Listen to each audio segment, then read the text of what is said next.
What's going on, everybody? I'm out here in beautiful Squamish, British Columbia to show you my new bike. Just a week ago, I picked it up, and today I've been out for a ride, put about 100 kilometers on it. But enough of that, let me just get to the point and introduce to you my 2015 FJ09.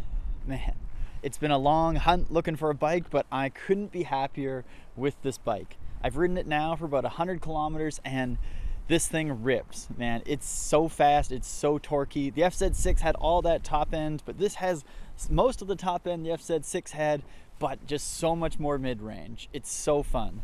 This FJ09 came fitted with some Givy, I forget how to pronounce it, side and top cases. They're the Trekker model, so they're a little more square and chunky on the bike, and I've taken off the top one just because I left it at home. The bike has 54,000 kilometers. It's had its valve lash service done recently. The last two people that owned it, since I'm the third owner, the last two people both took it to the dealership in the Lower Mainland, so it's been really well taken care of. It's riding on some Michelin Pilot Road 4s on the front. The rear's kind of worn out, it's a little bit older, and the front was replaced before that. It's got ABS, traction control, modes for adjusting how aggressive the throttle is, inverted forks, which are way more supple than the FZ6 front suspension, and for some reason, a red rear wheel and a black front wheel. Not really sure why. Done a little digging, couldn't find an answer to it. The previous owner didn't do much in the ways of mods, but they did add a brake light blinker along with these side cases. Otherwise, it's pretty stock. It's got a couple GoPro mounts, so the guy obviously liked touring and filming his rides, just like I'm gonna do. So I'm excited for that. One of my first impressions from the bike is that the suspension is way more supple. Going over speed bumps into driveways or just going over ruts in the road, the front and rear suspension is way more responsive on this bike. I don't know whether that's due with the inverted fork or whatever's going on in the rear, but I just left it as the settings it was from the last guy because we were about the same size and weight, and it's incredibly compliant. I know the driveway, how it feels going into where I live. The first time I took it over that bump, I was shocked at how smooth the front end felt going over that bump.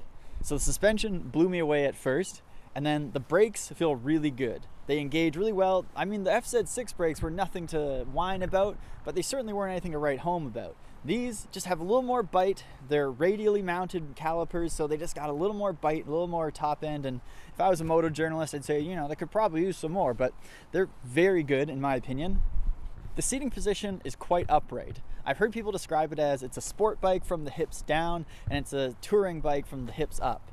And that's a great way to put it. You sit directly above your feet on this bike and you reach out pretty horizontal with your hands.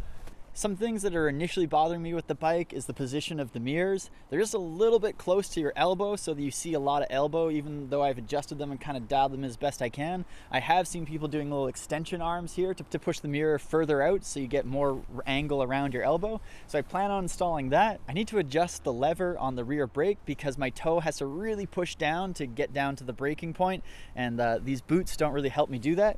So I got to make a little adjustment there. Otherwise, the bike is super fun. It feels really nice to have a different vehicle, something more upright with a little bit more mid-range grunt, because in the city, you can zip it and it just picks up so much speed so quickly versus the FZ6, you have to wait till like 7, 8, 9,000 RPM to really get going. This just has a lot more grunt down low, and it doesn't lose that grunt on the highway going, fast. It's on a stock exhaust, so it's rather quiet, which is kind of nice. I don't really like my motorcycles being excessively loud. It kind of just worries me about police presence, and it's nice just to slip on by people and not have them have to plug their ears. The handguards have proven really nice. You would get a lot of wind exposure if these weren't here. I'm considering making them even bigger, but I've heard of people having wobble issues at really high speeds, but they aren't really speeds that I do that people report getting the wobble at, and a little more wind protection would be nice because I really felt like that was a great thing the FZ6 had going for it, was the wind protection, especially with my extra fairings around the front end that I had. Other than that, I'm considering added heated grips because this model doesn't have it, being a 2015, but that's about it. I'm really happy with the bike. I think I'm just gonna ride it, put some miles on it, show you guys how it rides and what it's like to own and maintain it. And I hope you come along and join me for the journey. Well, thanks so much for joining me from Squamish, BC today. I hope you like the new bike and I hope you come along for the journey. This has been a crazy process trying to find what is next for me. I really never thought I'd be entertaining like a Kawasaki or a Ducati and stuff like that, but it was so cool to hear from you guys about what your opinions were on what bike, what model, the quirks and the issues and the best things, the good things, the bad things. I'm just happy to have landed back in the Yamaha family with something that really makes me happy. So as always, thanks for watching and have a good day.